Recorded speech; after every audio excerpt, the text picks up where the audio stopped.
Welcome to Season 4 of You're Not Alone with Townsend. On this podcast, I'll be sitting down with guests from all over the world to discuss everything under the umbrella of mental health, diagnoses, sharing stories of resilience, medical advice, and even getting some tips and tricks from licensed counselors. The goal of this podcast is to teach us how to understand others, ourselves, and help spread love and light, one episode at a time. Please make sure to like and follow this podcast, and if you'd like to see the videos of these conversations, hop on over to my YouTube channel, TownsendTmusic YouTube, where you can find the podcast and my latest music. This podcast is run solely by supporters and listeners just like you. So if you'd like to help keep this podcast and project going, please consider hopping on patreon.com/TownsendTmusic to be part of the team. You'll also find extra content and questions with each and every guest. Let's hop in. What is up, everybody? Welcome to this episode of You're Not Alone with Townsend. This one's going to get a little dark, a little serious. Some of them are super upbeat and silly, but this one I was so drawn to because it happened in the state that I am born and raised and live most of my days here, travel a lot, but Arkansas is near and dear to my heart. I heard about this story many, many years ago, and then I ran across the story again on social media, so I had to have Miss Becca on, but we're going to be chit-chatting about unfortunately, her daughter being taken and her life being taken as well. So if that is something that is a trigger for you, I want to go ahead and let you know that's what we're going to be discussing today. But I'm incredibly honored to have you on, Miss Becca. Thank you so much. Thank you for having me, and I'm just thrilled to be here, and just a little bit that we've gotten to visit. You know, it's so important for me to share the legacy of my daughter. So thank you so much for allowing me to do that. Oh, it is my pleasure. Like I said, I vaguely remember hearing of it many, many years ago. Yeah, Ran across the story again on social media, and as an adult, I'm like that. I want to help spread that awareness and that story because this is let's just be for real. It's every parent's nightmare. And we'll get more into that in a minute. But I do want to give you the chance to kind of introduce yourself. Who is Becca? Where are you located now? Whatever you'd like to tell my guests. Okay, so my name is Rebecca or Becca. People call me both. I live in Rogers, Arkansas. And so right now I work for the prosecutor coordinator's office, and I have a facility dog that I take to court and work with children who have been victimized. So I've been doing that for the past 3 years. But before that, I was an Arkansas state representative for 6 years. And before that, I did a lot of just child advocacy because of the things that happened with my daughter, Andi. So that in a nutshell is quickly my story from the last couple of decades. So, and we can get more into it as you see fit. So a political lady, I like it. I love that you are using this opportunity to go out and advocate and like make a name for yourself and make a name for Andi. With that, I want to hop right in. Okay. Let's go. You're incredibly upfront and open about your daughter's story. As a matter of fact, the first video I saw, you went into incredible detail of the story, which I respect so much. I love when people are vulnerable and just upfront because I think it is relatable. I think people need to hear those messages and we don't need to sugarcoat it, right? That's right. Would you mind kind of running through the story with my listeners and telling them about what happened to Andi, if you don't mind? Now, a quick shout out to our sponsors. If you're looking to buy or sell, I have the perfect realty company for you. Clark & Co. Realty is located in the Benton, Bryant, Arkansas area. And they understand that buying or selling a home is more than just a transaction. It's a life-changing experience. That's why their team of highly seasoned real estate professionals is dedicated to providing exceptional, personalized services for all their clients. They truly take great pride in the relationships they build, and they always work relentlessly on the client's behalf to help them achieve their perfect real estate goals. They always have the client in mind, and I can speak firsthand when I say how reliable, trustworthy, and quick they were. When I was looking to buy my first home, they were there with me every step of the way, answering every question I could think of. They showed me a great amount of knowledge and patience through the process. It's no wonder they've won so many awards for their outstanding services and their excellent relationships with clients. So if you're looking to buy or sell, there is no better option than Clark & Co. Realty. Sure. So, of course, this, is coming up to the hard part of the year for me. It's springtime, and this happened on May 15th of 1999. So, I mean, we're going on 26 years of the time that my life completely went from being just a preschool teacher raising three little girls to my world being turned upside down. So, I'll just go back. I had two daughters with my first husband. Was a teenage marriage, got married real young, shotgun wedding. I was 16 years old when I had Andi, and then a couple of years later had her sister Melanie. So, and we quickly divorced. I think we were married 4 years. It was kind of a train wreck, but those little girls loved their dad. And train then wreck, yeah. Well, y'all were children. So yeah, we were kids. So they were back and forth. I had moved to Tulsa to go to paramedic school, and the girls came with me. And then Andy's dad, he remarried, and Andy was getting ready to have a new baby brother. So she really was conflicted about us being apart. And it was a couple hours to take the girls back and forth. So she went to stay with her dad for a little while her new baby brother was being born, and she was very excited about him. So, of course, everything that happened has been just sort of a nightmare for me since then, because I had allowed her to go the year before and stay with him. She was in fifth grade. She had just turned 12 years old. I don't know if you just want to jump into the gritty dirtiness of what all happened. You do whatever you want. I'm happy to take any details you're willing to share. Okay, so it was May 15th, 1999. I had remarried, and I had another daughter, and so I had these three girls. And my youngest daughter, Kristen, it was her fourth birthday. So Andi, she was at her dad's, and she's like, "Mom, I'll call Kristen, on her birthday." And I really wanted her to come to the party, but she was playing basketball, and she had some stuff going on at school, so. She didn't get to come to the party, which I hate with every part of my being. But so that evening after the party, I got a phone call from her dad's sister. And we were sitting around. It was like 7 o'clock in the evening, and she calls and says, Andy's missing. We don't know where she's gone. We think she's taken off with some of her friends. She kind of got into a little bit of an argument with her stepmom. So she's mad, but we're calling the police. And that I thought, well, that's strange. Why would you immediately involve the police? So it kind of said to me, they didn't feel right in the beginning. So there I am, and I completely freaked out. I mean, I was like, they're calling the cops. My kid's gone. What's going on? And so I immediately just start throwing clothes in the suitcase. And my husband, he said, just wait a minute. Let me and your stepdad go to Arkansas. It's just a couple hours. You and your mom stay here. We'll go see what's going on. I'm going to go get her. We're just going to come back home. I don't know if she's in a fight with them, but we're not doing this. And I felt something really, really wrong, because she had just turned 12 years old. Just turned, I mean, a month before.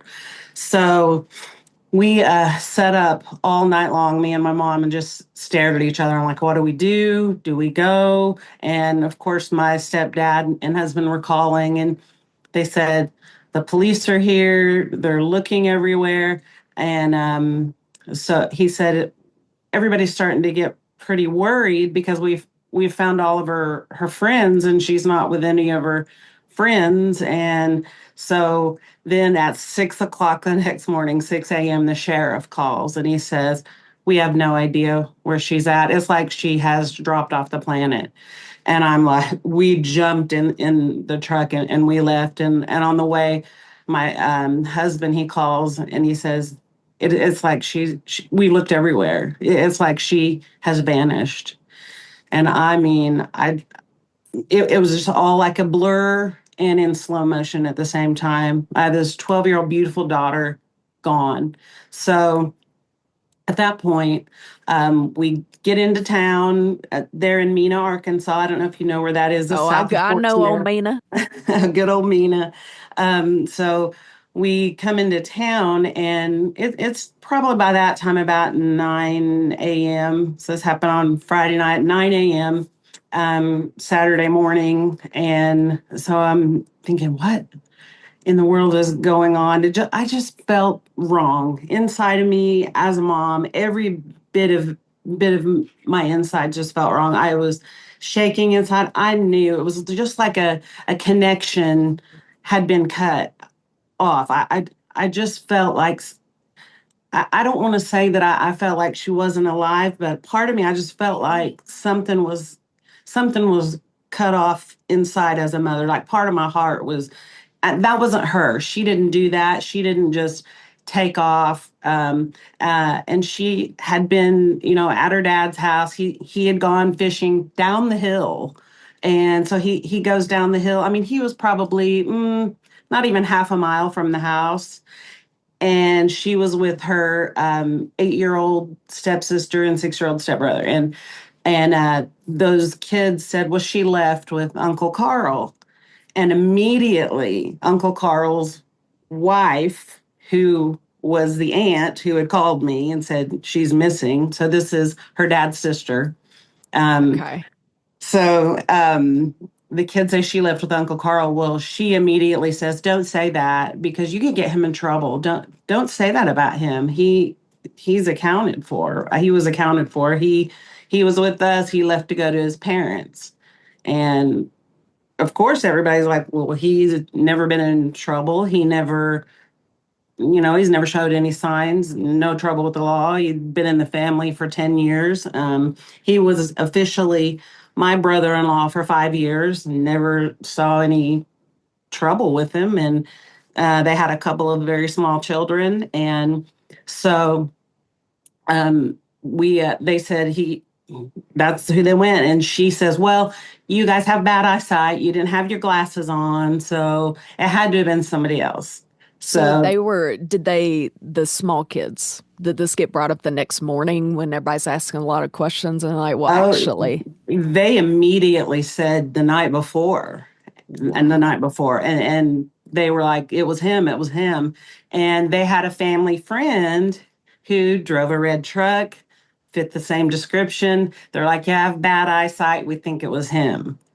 So all of us are completely confused. By this time, somebody had called the media, and in the front yard of my ex in-laws' house, which was just across the street from where her dad Greg lived, and I would say it's through a wooded area, about probably 400 yards through a wooded area, and so it kind of became just the place where everybody gathered, because that was sort of it was easier to be. They had a big, huge yard, and by the time I got there at 9 o'clock that next morning, there were people everywhere, and I was like, word gets around in a small town Yep. fast. Yeah. The media showing up, all these people, and something that really bothered me was they started bringing like casseroles and food, and I was like, this is what they do when somebody's not alive. And I know people were just Sure. being, it's the South. Southern. Yep, Yeah. very Southern. Casserole girl, casserole will fix it. Yes, indeed. So anyway, so we go there. They start doing these search teams, and the uncle by marriage, Carl Roberts, he was there. He was there, and when I got there, one thing I just remember so vividly was he was standing on the front porch holding his son, who was probably 18 months at the time. And he said to me, first thing, they want to talk to me. The police want to talk to me. And I said, okay. And he said, I didn't have anything to do with it. I don't know why they want to talk to me. I said, well, if you didn't have anything to do with it, you don't have anything to worry about. Just talk to them. And he said, I will, I will, I will. So search teams everywhere. At this time, it was probably a few months before um, we had the Morgan Nick Amber Alert. So there was not an Amber Alert initiated because it was just at the time when that was beginning. So the state of Arkansas didn't have that up and running yet. If they had of, somebody did see the red truck driving away with a small child. This man said, I believe it was Carl Roberts, Uncle Carl. And Who was the they man? were, Just a stranger? he was a neighbor that was Okay. driving on the road. And he said he was driving kind of erratically and kind of almost ran him off the road. Wow. So, So was and that we kind of the tip off this guy? I think that was the beginning of the police saying something isn't right here. We need to start looking at him. So, search teams everywhere that first day, that Sunday. Still, I didn't know what to do. They expanded the search. It was just getting bigger and bigger, and they moved it from the police station to the fire department. And I mean, just everybody was looking. And then the FBI came into town, and that's when I was in town at that point, and I thought I saw what I thought was that looks like it says U.S. government on this tag. Is this the FBI coming in? So that's when I knew it was really, really bad. So just going back here is just terrible. I'm so Um, sorry. oh, I know it's this is a hard story. Take it breaks is. as you need to. Oh, Help. Share whatever yeah. details you want. I Yes, have a girl, take drink. a breather. Take you a drink. I am like, uh, I am invested. I am just as a mom, as uh, this is what I always tell people. I'll have a gig. So I do music full time. I'll have a gig and my mom check in, check in, check in. And she knows yeah. when I arrive places, she doesn't even have my location, but there's something about a mother's intuition. Yes. So hearing you say that gives me goosebumps because I'm like, I know my mom would know. And And oh my God. to men that may not make sense, and to some moms it may not make sense, but there's just a mother. There's something about that connection with the kid. I'm just I just knew, and the two younger kids, they said, well, she didn't have her shoes on. She left with no shoes. He Whoever it was, they kept saying, Uncle Carl said something's wrong with your grandparents. You have to come with me immediately. So he lied to her to get her in the vehicle. And they just insisted. So finally, they started, they interviewed me, they interviewed my husband. Of course, we were out of state. They started interviewing everybody. And one of the things that I noticed was they were interviewing Carl Roberts. And what I noticed is that he was outside the police station. He was smoking one cigarette after another, and I remember thinking, "That's kind of odd. That's kind of odd." So, of course, so law enforcement they really put some pressure on him. They talked him into taking a lie detector. Um, the other young friend that fit the description, the family friend, they both took a lie detector test. This other young man, he was getting ready to go into. I think he was going into I want to say the Marines, maybe, and he was like leaving the next week, and so he failed the polygraph. And then Carl Roberts failed the polygraph. So they said, well, we have two suspects. And we're like, could you what? imagine not having anything to do with this and failing a lot? I'd be like, oh God, this is it. Yeah. Yes. That poor And kid. oh, that exactly that poor kid. And we look back now, and he said, I think I failed it because I was with a girl I wasn't supposed to be with. He was with his Oh, he was girlfriend, and he sneaking was going to get in around. trouble. So he was Oh really, gosh. really scared. But so later, later on, they and I'll never forget it. Of course, by this time, all of my church family from Oklahoma was there. Everybody was praying, everybody was searching. It was complete chaos. All of my family from Kansas was there, and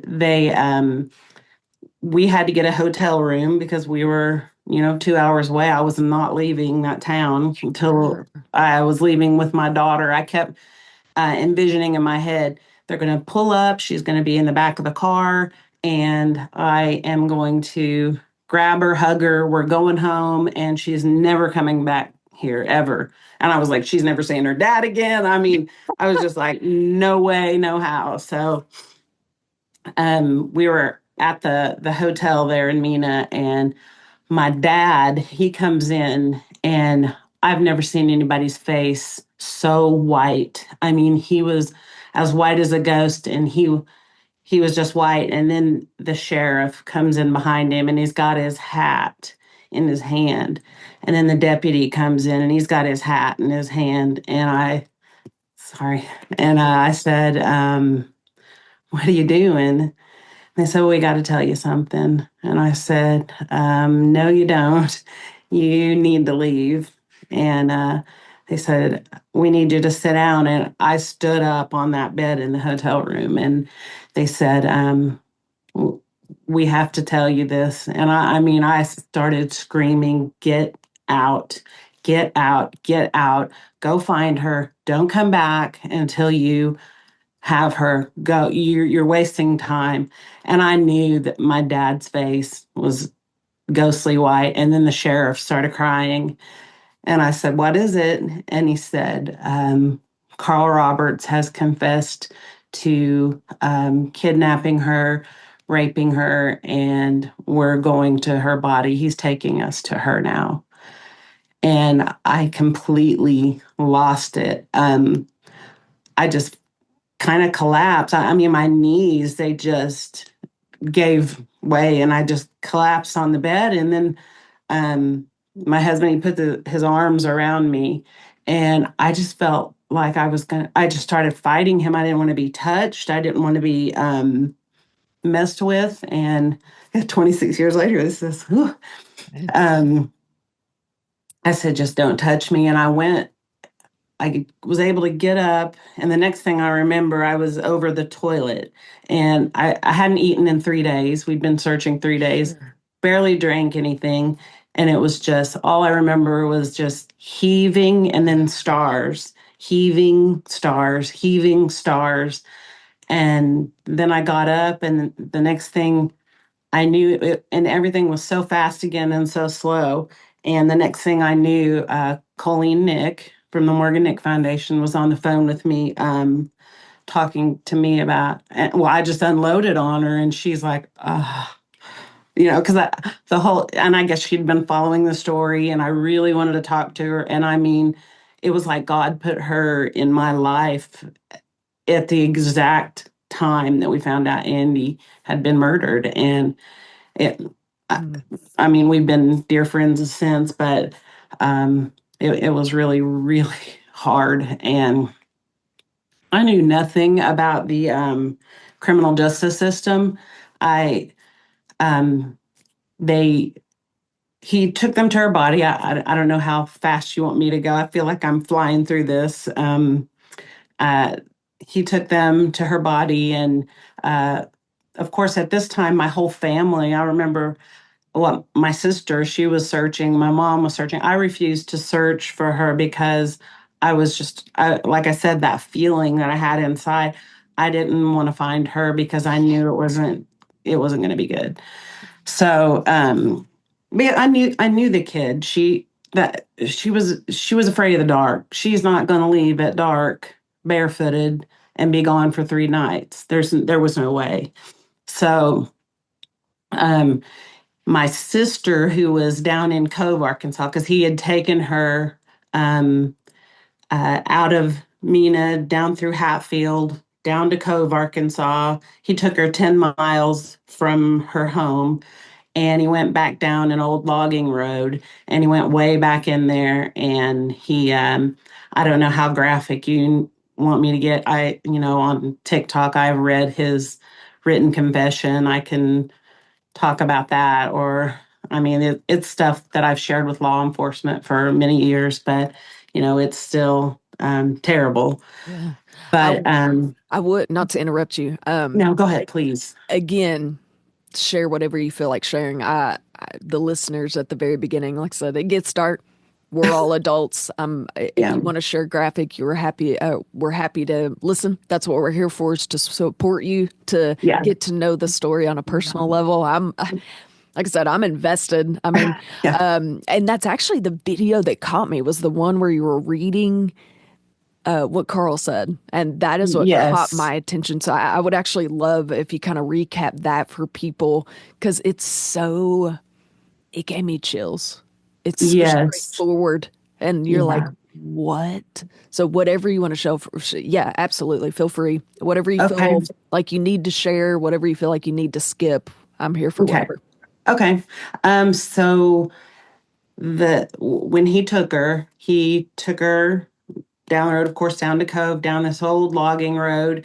And we kind of believe that it was sort of premeditated, because they found where her body was located, uh, some beer cans in different stages of decomp. Like he'd been going out there saying, I think I'm going to do the same kind of beer he drank. So there was all these different cans out there. And her grandmother noticed that like some of her underwear was missing. She's like, where are your panties? I'm doing your lawn. You come spend the night all the time.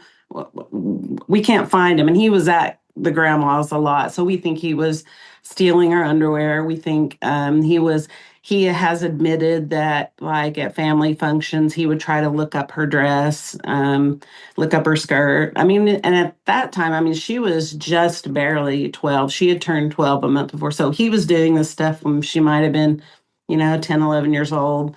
So he was a sicko, and nobody knew. Nobody knew. Let me ask this. Let me ask this before I forget, because this was something I wanted to ask. Did she ever mention anything like being like, Uncle Carl weirds me out? No, never, And never. there are other, you mentioned there's several girls. He has children. Yes, he had a boy and a girl. So his daughter, let me think, his daughter was 5 and his son was 18 months, 2 years old. This can't So be an isolated incident. Statistics say he had children. You had other mhm, girls. Your ex-husband had other children. No one yes, else has come forward and been like, actually, he did never. things to us. Never has. His wife at that time, she never said, she never came forward to you guys as a family and said, I had suspicion. Nothing like that.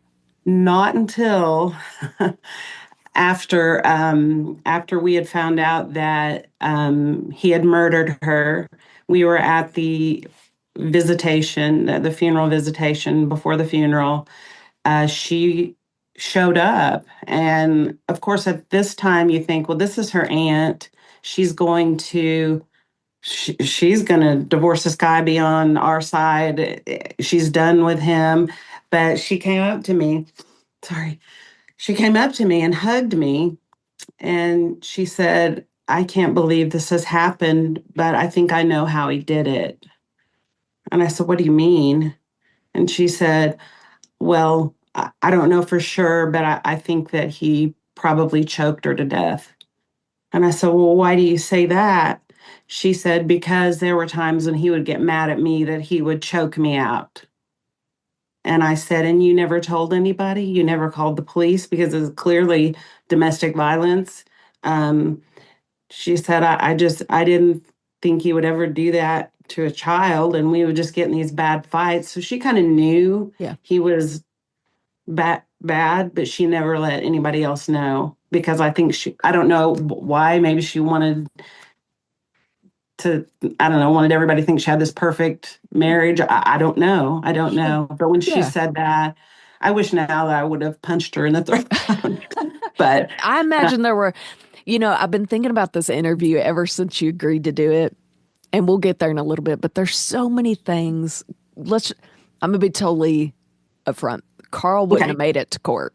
I'm just going to be for real. They had to Carl wouldn't have kind made of, it to court. oh, they had to kind of, we were all in shock. Like I said Yeah, earlier, true. like I had no idea about the criminal justice system. I didn't know what I was in for. I didn't, True. this is embarrassing. I didn't even know what a prosecutor did. I was not from Yeah. a family that had any crime. I didn't know. So here we are, and all I know is that I have this little girl that was very much alive 2 days ago, and now they're telling me well, they told me she was murdered. And, the first thing that I thought was, oh my gosh, he he accidentally ran over her, backed over Right. her with a truck, and he freaked out and hid her. That's what I thought. That's how innocent and ignorant that I was to situations like this. So and I didn't find out that he raped her until it was probably, I think, a day or two after we found out everything. After he had they had found her body, they sent her to Little Rock and have your child be autopsied. It is a nightmare to think about. And so it was probably the next day or the day after, it all runs together. But the prosecuting attorney, he came to our hotel room and said, we'll have an arraignment, and what we're I need you to come to my office the morning, which would have been in the morning, and I'll tell you what all's going to happen, and we'll go from there. And I said, okay. So we show up at his office. Again, I have no idea what's going on. Mhm. And he said, well, we're not gonna charge with kidnapping, but we're going to charge him with uh, rape and murder, and that will give us grounds for capital murder. And I said, what? Rape? And he said, yeah. And I said, what do you mean rape? And he said, well, he raped her. Uh, Again, I was on the ground. I couldn't breathe. I They had to take me outside. I had no idea that grown men would do that to children. I just it didn't never cross my mind. And so that's how I found out she was raped. And of course, in the line of work I do now, I know this kind of stuff happens all the time. But then, I was 29 years old. I had mom, little kids, and a preschool teacher. You don't think about anything like that. So, Wow. I do. And this is why I wanted to have you on the podcast, and why I have the podcast is to spread awareness and just to let people know, like, these things happen. mhm. We are human. These things happen, and you've got to be careful. And Yes. so sharing your story is so important. And even, the Amber Nick alert, that's just been such an amazing advancement and all of that, that everybody gets an alert. So again, the point of the podcast. Okay. I didn't mean to sidetrack you. Let's go No, back. no, no, no, no, no. So Where were we? he drove her down to like a logging site, and then we Yeah. had talked So, about reading his the confession, yes. I guess. So, Wherever you want to go with yes. that. So he drove her down that log. I wish I had the confession. Well, I do have the book right here, but I'll just kind of say what I just know, Sure. like from court and everything. But um, what he did, he drove her down that logging road. He told her to get out of the vehicle, and this is, of course, everything. He confessed to all of this, so it's not anything I'm just thinking, yeah, this is probably what he said. No, this is what he did. Told her to get out of the car, and I don't know if I can use profanity on Sure. this. Yeah. Um, she said, "Well, what are you going to do to me?" And he said, I'm going to fuck you." And oh God, just as a mother, thinking that some sicko, at that time he was 32 years old, she was 12 years old, saying that to your baby, your firstborn child. And he said she was scared. He disrobed her, threw her on the ground, did what he did, and then, in his words, he said that he mashed his thumbs in her throat until she turned blue, and he mashed he murdered her. And after that, he took the rest of her clothes off. He dragged her about 100 yards out further, covered her with some scrub brush, and then got in the car, or got back in his truck, took her clothes, threw them over, I think it was the Buffalo Creek Bridge there in Cove, Arkansas. And then he went and had a cup of coffee with his dad.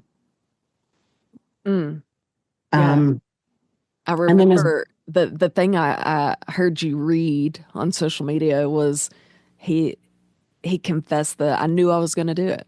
I knew her dad wasn't yes, home, yep, and I got in my truck and I drove over there. I knew I was going to do it. Knew I was going to do it. Ugh. He And then knew he that. even went into detail, and I think he said he was going to do that to her. He came inside of her. I think he was Yep. that detailed. Yes, he was very detailed. Mm, And, you know, any uh, when it came time for the trial, which was a year later, just almost to the date, we just we just almost couldn't find a jury. It was so there were so many people. We just want to hang him on the courthouse yeah. lawn. We he's a goner, and finally they found, you know, some jurors, and pretty much they hung him on the courthouse lawn. I mean, of course, he's still alive down on death row. So that's a whole nother fight I've been involved in for the last 26 years. So, but it was horrible. I mean, you go through this and then you go through an arraignment and to arraign and them saying, you know, we're charging him with capital murder.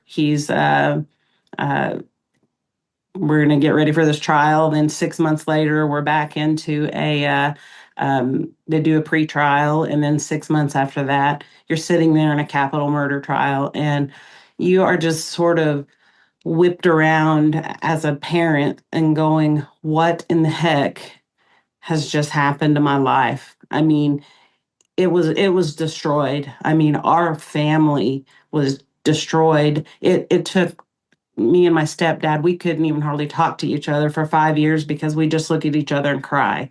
Mm, She just adored my stepdad, and she just loved us all, and we loved her, and just to think of that terrible trauma that would happen to such a nice. She was a good kid. She was very she was kind of a prankster. She's silly, but just to think of her being so frightened and saying another one of the things that she said is after he raped her, she said, please just take me back. I promise I won't tell my daddy, because she knew her dad would.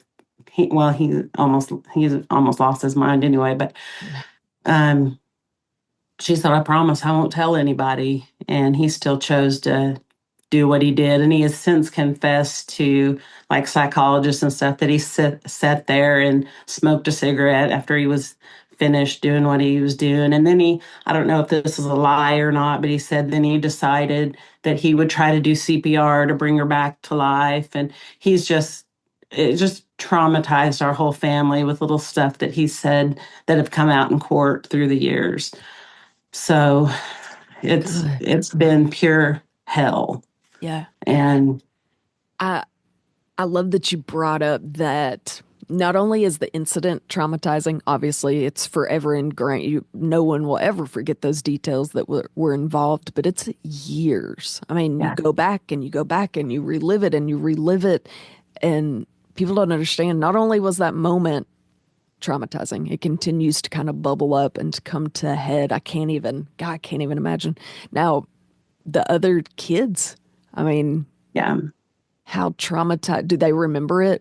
Did they, sometimes as a child, you won't remember things. It's your body's mhm. way of kind of healing. Like I'm sure there are moments for you where you almost blacked out because it's just your Oh yeah. body can't even face that kind of trauma. Do they remember that? I know my two daughters, they're grown women now with kids. And Melanie, she was her full blood sister. And one of the things that probably is most traumatic to her is at the moment that she found out that her sister had been raped and murdered, somebody from the Democrat Gazette snapped a picture, and she was in my sister's arms on the ground, and my sister was holding her and she's crying. So there's this picture floating around that has haunted her, her entire life. So there's that. And then my other daughter, it was on her fourth birthday. So when she was probably 8 years old when it really clicked,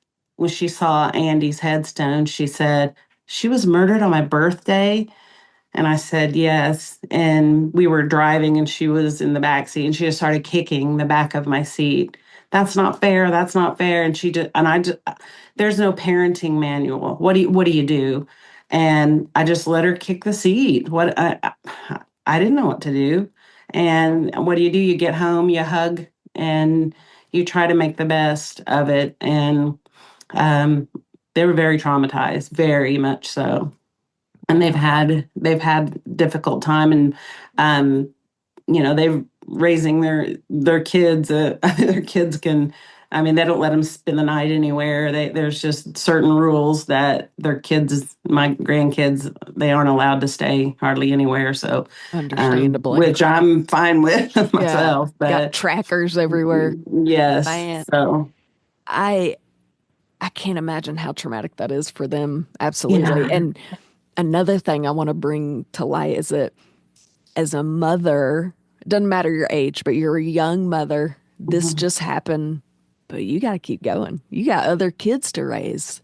And so Oh not only yes. are you trying to pick your feet off the ground, not only are you trying to handle the court situation for years, Yes. you've got to raise other kids and Yep. act like things are kind of sort of okay. I can't Yeah. imagine. I cannot That it imagine. that was probably one of the hardest things, because they grew up being scared, because not, you always raise your kids, oh, stranger danger, stranger danger. Well, this was someone that was known, so Right. they didn't trust anybody, and I didn't trust anybody. And in the line of work I'm doing now, I really don't trust a lot of It's people, just but gotten worse and worse. yeah, but yeah, their childhood has been, it was pretty difficult. They've um turned out to be very lovely young women now. I mean, you bring it up, and there's some court stuff that happens. I mean, this case has gone, it's getting ready to go to the US Supreme Court, and sometimes when there's court stuff, I just don't even tell my family. I'm like, Okay. they've had enough. I'll just take this burden on myself. I'm not even telling them. Okay. So sometimes I just don't. So there is a Yeah. lot going on in the case still, and when it comes time for this execution, or they decide to give him life without, I don't know what it's going to turn out, because he did get the death penalty, and he's fought it the whole time. So Really? Wow. yeah, except there was the one incident that he decided he wanted to die, and that was kind of what got me into politics. With I don't even know if you want to go into that, but I could just tell the stories Yeah, for hours listen, about this we're about to nightmare. talk for days, sister. I am invested. Yeah. I only know like the video that you shared of his Mhm. confession. I heard that and I was Yeah. sold after that. I had to have you on here. So I really only know the headline of the article. So all these details are brand new to me. So Okay. Okay. I'm just blown away. The kids, I mean, I know Carl did not think of this, duh, of course, but Mhm. he ruined not only her life and took her life away, he took away the childhood of all the other kids. Your Yeah. kids were robbed of their childhood. You were robbed of the joy of being a mother and your young adulthood. I mean, just so many. It's like a ripple effect. Yes, the community, Yeah, my yeah, right. her grandparents. So I mean, just the community of Mina. I mean, that they still, if I see anybody that remembers that from that time, like, we still lock our doors. We never locked our doors. Small towns in Arkansas, Yeah. nobody You're locked just their like, doors. come on over and bring that Yeah, casserole you talked about. yeah, bring that casserole. Exactly. Chicken So. casserole. What was the family close to Carl before all this? So yes, because his wife was close to her mom, and then of course Andy loved her grandparents, so she was in and out all the time, and yeah, everybody was pretty close. He was a drummer, and so his Andy's grandfather, they played in they had a little band that they all played and on Friday nights, and he was the drummer for them. So the day that it happened, it was kind of hot that day. It was May 15th. So he had dragged his drums out into the yard that day, and he, made short of a 6 pack of Miller beer and played the drums all afternoon, and he went in, ate dinner with the family, and then said, "I gotta go." And that driveway is, 400 yards up a wooded area, but it is literally across the street diagonally and then up. So he turned out of there and right straight up that road, and her dad was down the hill. And her dad kind of thinks that maybe he had attempted maybe before, because he noticed, like, why are these tire tracks? This was a dirt road. Why are these tire tracks up and then backing out? So they think that maybe he was checking, and then on that day he saw that her dad's truck was gone, and he was down the hill fishing. So he was not far at all. Her Yeah. dad was. I mean, she probably could have hollered out the door, but she Yeah. thought her grandparents were hurt or sick or something, so she didn't say anything. So Did y'all, and I kind of asked this before, but especially as a mom, the mother's intuition, did you ever have a gut feeling around Carl? Did you ever think, God, there's something just strange about him? Some people, again, mother's intuition, female intuition, just something about him gives me the heebie-jeebies. Or did he pass? I mean, he was in a band with your family. They were around him a lot. and we had been divorced 5 years Yeah. at that Okay. point. Okay. So, but I knew him to be just this great drummer. I Okay. knew him to be, he was pretty kind to me. He didn't freak me out. My middle Andy's sister Melanie, she's like, he never was inappropriate. He never did anything to me. So I don't know what happened that day that he snapped and said, "I just knew I was going to go get her." Something inside me said I had to go get her, and he did. And When I was reading over this, I saw something that his lawyer was trying to say he couldn't be held accountable due to his mental health. yeah, And they said he may have had a diagnosis of schizophrenia.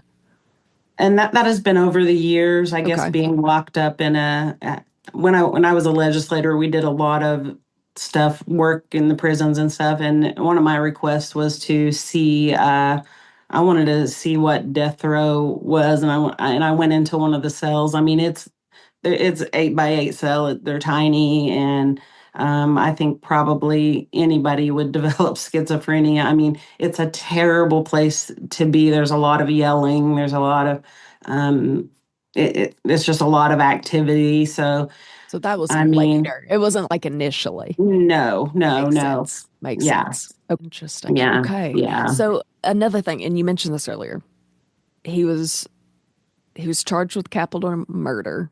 Yes, He did end up being charged for rape, but yes. not kidnapping.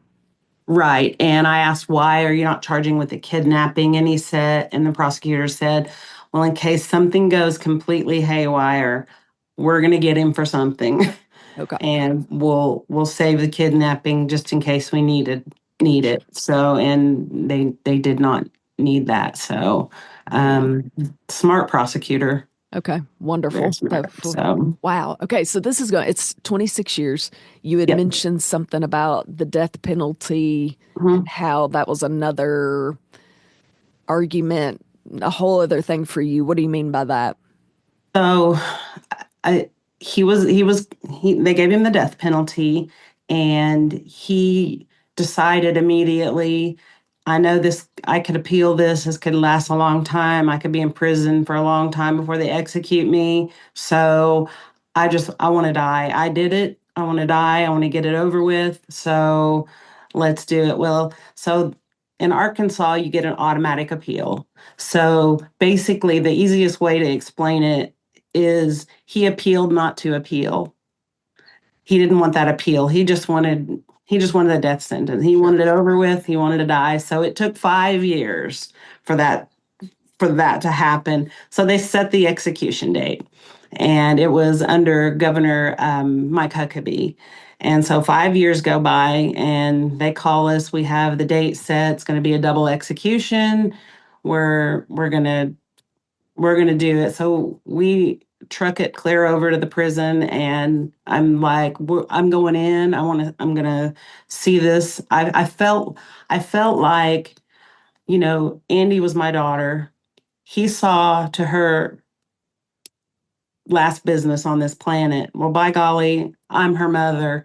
I brought her into the world. I'm going to make sure that the last bit of her business is handled. So I felt like I had no choice. I'm going to see this execution, whether I am in favor of the death penalty or not. So when we get to the prison, we showed up with, all of the officers that were there, the media that were involved in the case, the prosecutor, everybody was there. So we go into the prison. We're going to go and sit down and watch this execution. And they split us off from everybody else. I said, "What do we do?" And they said, "Well, the family can't be in there to watch it behind the glass. They've got to go and watch it on live via feed from the warden's office." Oh my gosh, I was so mad. I was like, this is my daughter. I taught her to walk. I taught her to talk. I did all of this, and I'm going to see to this. So they get him in there. Of course, I'm in the warden's office. We've got a little TV about this big, and it's me and her dad and his wife and my sister, and there was 5 of us in there, and his her stepmom. And so we're watching this teeny little. I remember it was this green, grainy 1960s TV. We could barely see. Yeah. It was like Blocks. you had Looks a like blocks. Yes. Had to fix the rabbit ears in the back. Exactly. Oh, And Lord. I was pissed. I bet. I was like, this is not right. They're like, well, state law says the victim's family can't be in there because, they don't want any outbursts or anything. And I said, so you're telling me the media, everybody can go in but her mom. Okay. So they executed the first guy, and it comes Carlson. He's on the gurney. He's gonna go, and it's gonna be over with. It can turn the page. Well, he decides at that time that he wants his appeal, and guess what he got? No way. And No I way. was mad. Oh, I was so angry that I didn't even speak about the incident for 10 years. I didn't even speak of it. I was so pissed. So he's sitting over there on death row, and um, some things changed in my life. I, finished college and all this stuff, and then I this guy I knew, he's like, I know this. I told him the story, and I said, it's so wrong. That Arkansas law is so dumb. And I just brought it up in conversation and talked about it. And he said, hey, I know an incoming senator. Why don't you get with him and you guys can change that law? Laws can be changed. And I was like, great. So I met with him. He caught the vision of it, and he was getting ready. It was the first bill he ran. Well, it failed. It tanked because the Department of Corrections, they decided that, oh, we can't have the family in there, so we're going to have to build $1 million room, blah blah blah.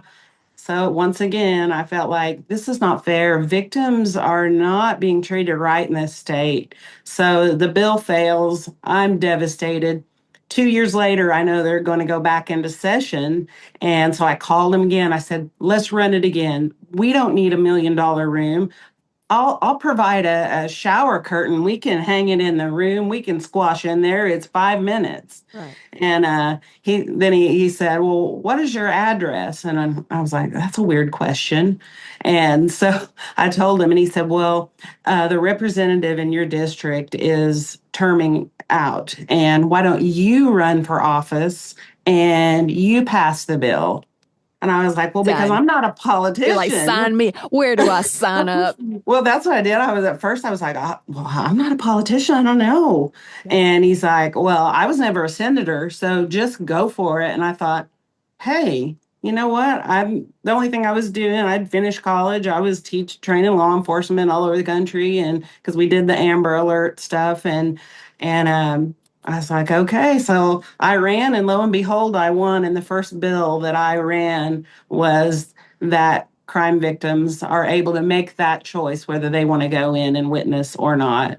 And if not, they are to be treated with dignity, because they treated my family so bad that night. And it was freezing cold. They made them sit in the parking lot. It was awful.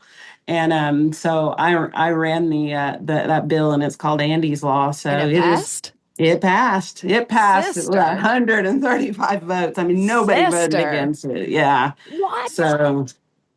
So now, if it ever happens, I can make the choice whether I want to witness that or not. So, I have so many questions. okay, go for it. Okay. How in the world does it make sense? And people are going to be mad about this. How in the world does it make sense that he gets a choice after being proven guilty, confessing? How does he get to choose the outcome? How did he get to choose? That's bizarre to me. Is that still a thing? Did that stick around with this Oh, bill? they have all the rights. Okay. Yeah, they Okay. have all the rights. Wow. They So have all is the rights. there a new date, or will he just be in Okay. prison until he dies?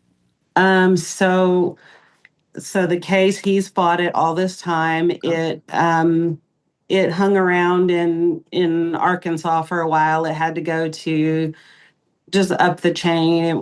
It finally has gotten, it went up, it got, I think it was in 2020 that it got through Arkansas Supreme Court, and they're like, yeah, this guy, he did it, he admitted it. Well, death for him. And then he keeps appealing. So it went up to the Eighth Circuit. So that's the next step. Well, the Eighth Circuit has agreed with us and said, he's done. And so he's taken it all the way to the Supreme Court, which I just found out it was probably, it's been a month. It's been a month that they said, okay. So they said they should have a decision by October of whether he's all out of appeals. So his appeals will run out in around October, and then it'll come back to the state of Arkansas, and they'll have to set an execution date. Or the Supreme Court will say, we agree with you, and he gets life without parole, which I think is wrong because a jury said death. But I'm sorry. who am I? It's gone on for 26 years. Your taxpayer dollars at work, my friend. I have so many questions. I'm gonna dream about this.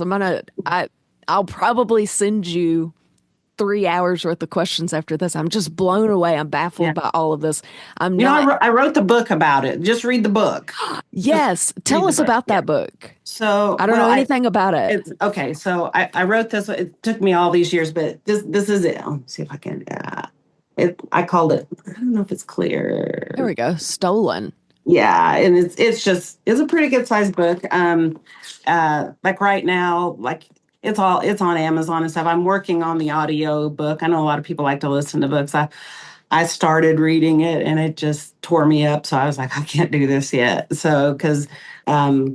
But anyway, yeah, you can get it on Amazon, Stolen, Rebecca Petty. But I put a lot of pictures. It has that confession.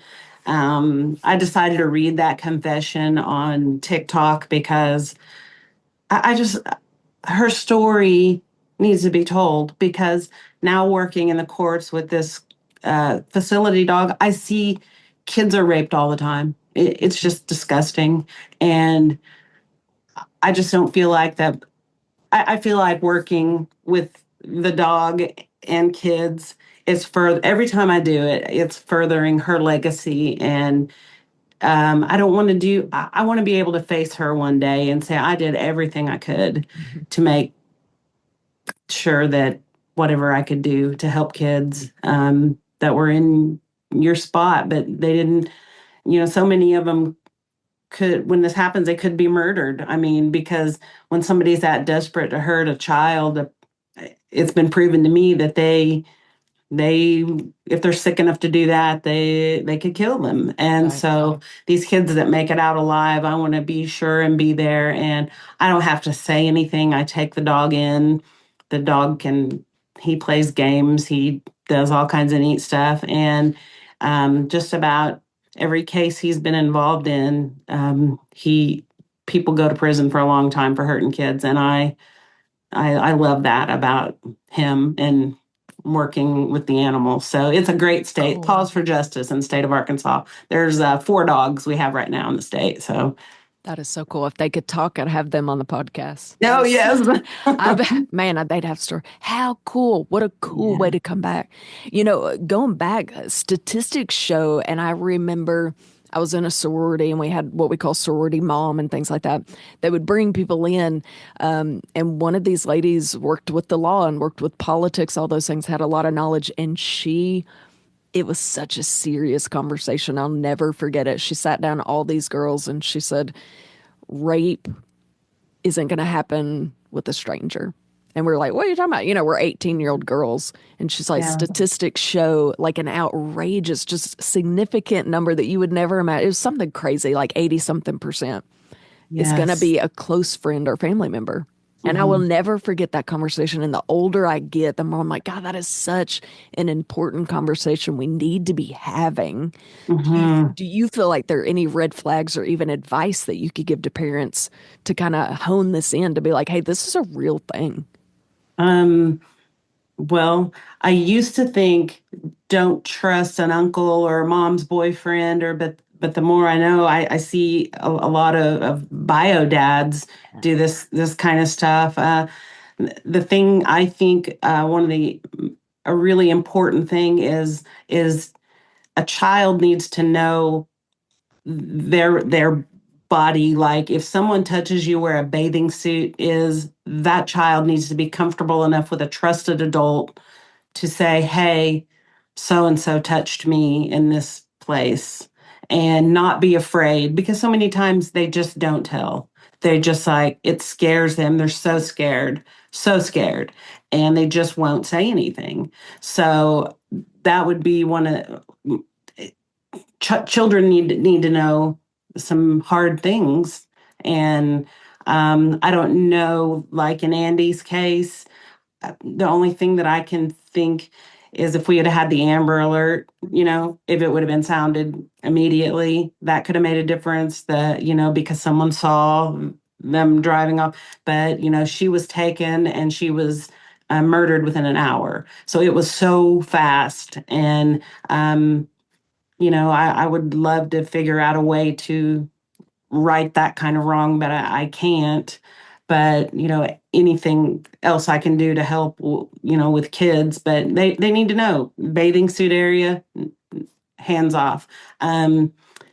Parents, moms need to trust their guts. I think that you just shouldn't let just anyone babysit your child.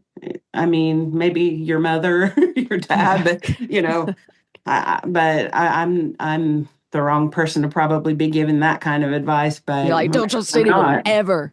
Live in a bubble. Yeah, live in a bubble. Well, I think with life, becoming an adult, we become so paranoid, and the news is such fear mongering, and you hear stories like this and you just think we're never leaving my living room. This is it. Yeah. But, I mean, you have to live. Right. You have to get out of your house. And I think it's important to, like you do, go out and help make the best of just a terrible situation. And I think for this podcast, help spread awareness so that hopefully these situations happen less, so that people are more aware this stuff happens, as wild as it is.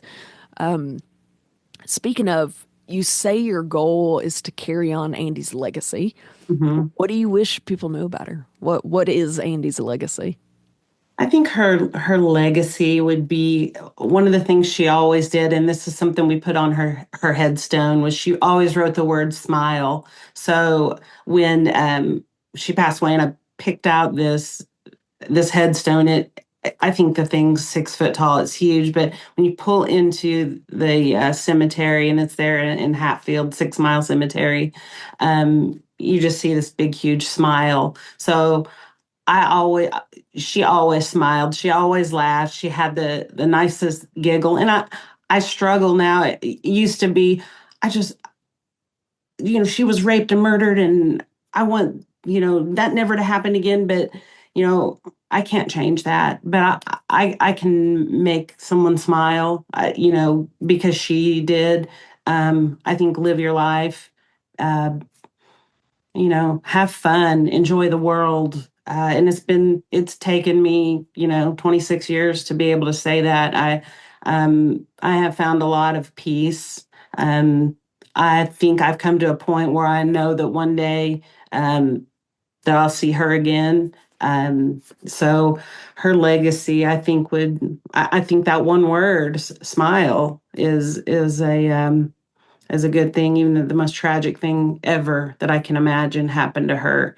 I don't think that she would want to be remembered that way. And I know a lot of people, they do remember her that way. And, that's, I don't know how to change that, but Yeah, doing exactly what you're doing. yeah, I think fight, doing fight, exactly just what you're fight, doing. fight for kids, fight for kids. Be careful who you trust. Yeah. I think, Becca, I cannot commend you more. The fact that you're 6 feet above ground is just incredible. The fact that you didn't let it get you down. It changed your life. Oh, it did. It Oh, no. did. Listen, I mean quite literally, it changed your life. Yeah. And I know there are still dark days, but the fact that you were using it to help others and to help children, as a matter of fact, is just so encouraging, so amazing. I my heart goes out to you guys. I was way too young to understand the story, but like I said, I recall the details about it a little, just the name. I just am so honored that you came on here to share your story, and Well, so thank you. vulnerable. Thank you. Thank you. I appreciate that so much. Yeah. If you need a really redneck cornbread voice, I'll read that book for you. I'll Yeah, be the voice I of love Colin. it. No, I'm not gonna lie. I'm not gonna lie. I don't think I could read through it. I'm like a super sensitive person. I think I'd cry. I don't think I'd make it through chapter 1 reading that book on So Audible. everybody that reads it, they get through the first little bit, and some people say they can't even finish it. They just Yes. hug me, and I'm like, okay. But to me, it was very cathartic. Oh, It was yeah. like that stuff was just festering in me, and I thought, and it took years to write it, and I couldn't. I wanted to end it when he was executed, and that's how. And I was like, that could never happen. So I turned it into just sort of her story, but I began it with, "Dear Andi, it's been 20 years since I saw your face, blah blah." And then I ended it with, "Dear Andi, it's been 24 years," because it took me, a little bit of time. And just um I know you're not supposed to read the last line of a book, but I don't think it would ruin it, because I always I want to read this to you. Please do. And this is kind of how it ends. I realize the world can be a very scary place, but because you were here for a short time, you brought hope, you brought peace, and you brought smiles to those who are facing hopelessness. I'm going to cry. You taught me that the world can be an evil place, but you also taught me it is only black and dark if we let it be. So shine bright, little one. You will always be my radiant light, and I will see you again, I promise. Well, that was a hard way to end this podcast episode, but I couldn't think of anything better. Gosh. Thank you. I wish I knew Andi. What an incredible mom she has. And Thank you. thank you so much. I Thank you. truly appreciate you taking time to share such a vulnerable story. It's been my pleasure. Yeah, absolutely. Okay, guys, you know how this works. Me and Becca are going to keep talking. If you can imagine, we're going to get even more personal. I want to hear about Becca personally. We're going to focus on her for a little bit. Those are going to be for patrons only. If you like this podcast, you want to keep it going, that's how we do it at patreon.com/TownsendTmusic. That's how we get the funding. That's how we keep this thing rolling, keep changing lives. So if you want to hear those questions, hop on there. If you want to watch this video interview, go to YouTube. TownsendTmusic YouTube is where you can find that. If not, we'll catch you next time. If you'd like to hear the rest of this interview, visit patreon.com/TownsendTmusic. And don't forget, you can also watch the interviews on our YouTube channel at TownsendTmusic YouTube.